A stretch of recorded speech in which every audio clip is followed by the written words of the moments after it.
오늘 말씀을 읽는 중에 38절의 말씀에 보면 내 마음이 매우 고민하여 죽게 되었으니 라는 조금은 우리에게는 좀 생경하다고 할까요? 예수님이 왜 이런 말씀을 하셨을까라는 생각이 들 정도의 말씀을 하셨습니다. 예수님의 고민이 무엇일까라고 하는 것이죠. 마태복음 6장 34절 말씀에도 보면 너희들은 염려하지 마라. 내일 일은 내일이 하도록 하고 그날의 괴로움과 그날의 염려는 그날에 족하다. 이렇게 말씀을 하시면서 염려하지 말고 고민하지 말라는 말씀을 참 많이 하셨는데 왜 우리 주님은 고민하게 되어 죽게 되었다고 말하셨을까라고 하는 겁니다. 예수님의 고민이 무엇일까라는 생각이 드는데 우리 예수님의 고민 첫 번째는요, 성부 하나님이 우리의 짐을 예수님에게 맡기셨습니다. 우리의 짐, 우리의 죄짐이죠. 그 성부 하나님께서 맡기신 우리의 죄짐이 가장 첫 번째 고민이 되는 것입니다. 세상 죄를 지고 가는 어린 양이셨기 때문에 이 땅에 오신 예수님은 어린 양처럼 피를 흘려야 하셨고요. 인류의 죄를 한 몸으로 감당하셔야 했습니다. 우리가 져야 될 짐을 대신 지시는 그 짐 때문에 내가 매우 고민하여 죽게 되었다. 이렇게 말씀하신 겁니다. 당신이 지셔야 될 짐이 얼마나 크고 얼마나 무거운지를 잘 알고 계셨기 때문에 고민하신 겁니다. 또 이 고민하여 죽게 되었다라고 하는 이 고민은 두 번째 고민이 뭐냐면 성부 하나님과 단절이 되시는 그 까닭에 생긴 고민입니다. 많은 순교자들이 순교의 자리에서 아주 극단적으로 슬픔 그리고 극단적으로 고통을 당한 예가 많이 있었습니다. 그런데 또 반면에 어떤 순교자들은 고통도 없이 슬픔도 없이 기쁨으로 순교를 감당하셨던 이들도 있습니다. 그것이 가능했던 것은 바로 하나님의 은총 때문입니다. 하늘나라가 보이게 하셨고 또 죽음의 자리가 가장 영광의 자리인 것을 체험하는 하나님의 은혜가 그 죽음의 순간에 있었기 때문에 그들은 죽음을 고통 없이 당할 수 있었을 것입니다.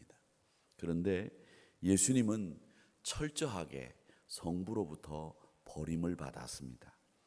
엘리 엘리 라마 사박다니라고 하는 말씀처럼 나의 하나님, 나의 하나님 어째서 나를 버리셨습니까? 라고 외치시는 그 죽음의 현장에는 하나님으로부터 받는 우리가 받아야 될 저주를 예수님이 오롯이 혼자 다 받으셨기 때문에 거기서는 성부 하나님과 단절이 되는 일이 있었습니다.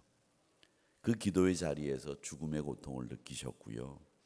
그 자리에서 그 죽음의 고통 앞에서 성부와 단절된 그 관계 앞에서 우리 인간이 느끼고 살아야 되는 그 아름다운 복된 모습이 아닌 고통스러운 모습을 생각하시면서 우리 주님은 고민하여 죽게 되었다라고 말씀하셨고 그런 모습들을 성부와 단절되어 있는 그 모습들을 제자들이 잠을 자면서 보여주신 겁니다.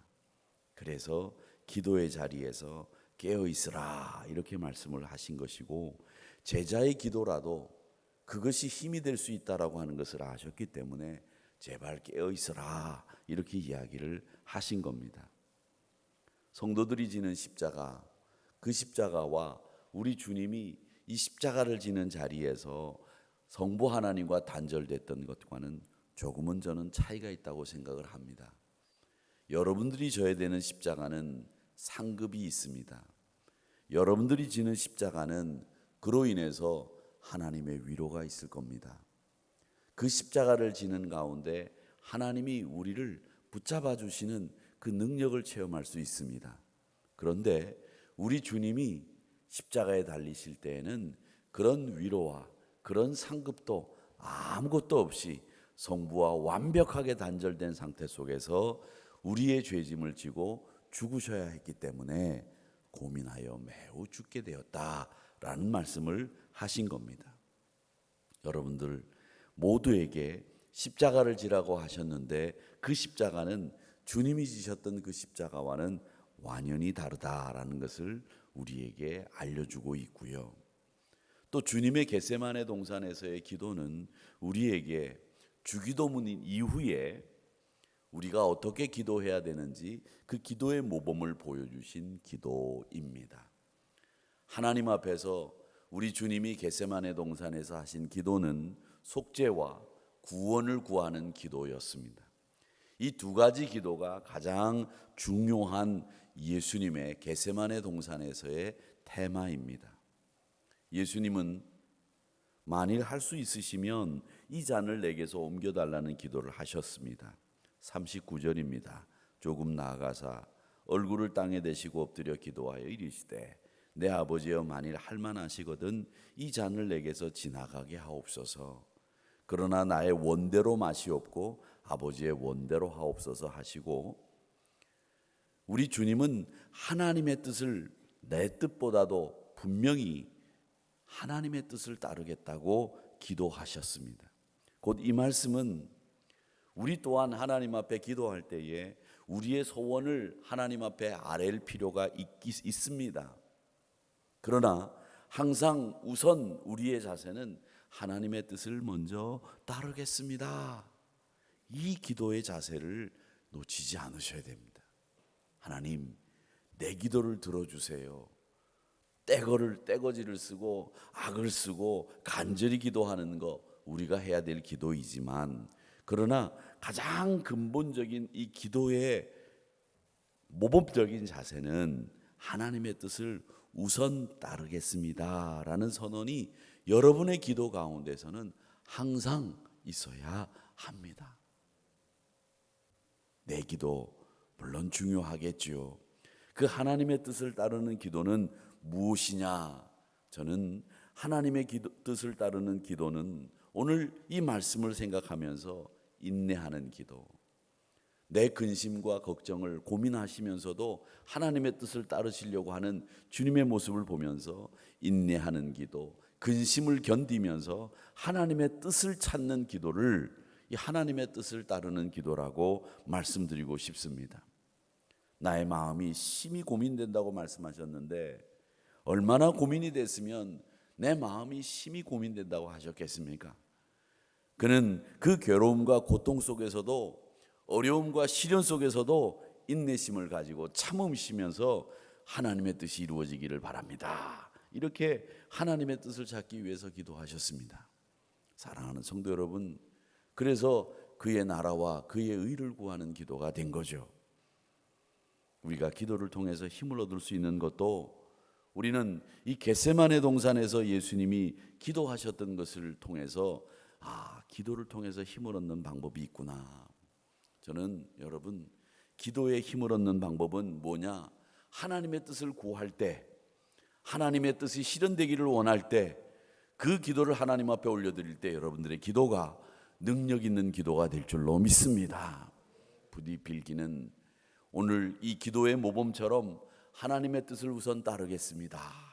이 고난주간에 이렇게 결단하시고 그 하나님의 뜻을 따르는 기도는 인내하고 또 근심을 견디며 하나님의 뜻을 찾는 기도입니다 라고 하는 사실을 기억하시면서 기도하시는 여러분들이 되시기를 바랍니다.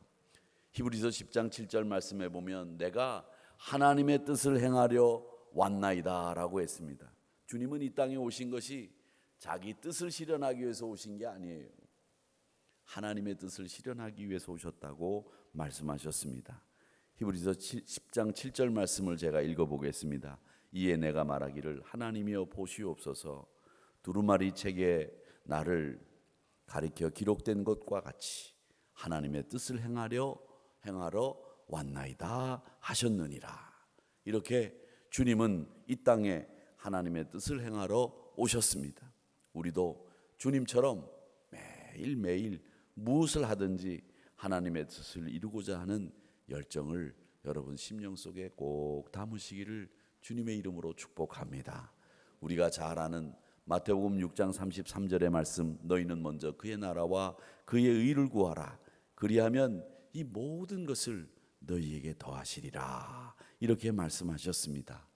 여러분의 기도 생활이 깊어지면 깊어질수록 하나님과 가까워지고 하나님이 기뻐하시는 뜻을 이룰 수 있게 된다는 사실을 기억하시고 부디 기도하실 때마다 겟세마네 동산에서 기도의 모범을 보이시며 하나님의 뜻을 우선 구하신 그 기도의 모범을 여러분의 기도로 삼으시고 하나님의 뜻을 구하는 기도를 통해서 더 능력 있는 삶을 살아가시는 저와 여러분이 되기를 주님의 이름으로 축복합니다.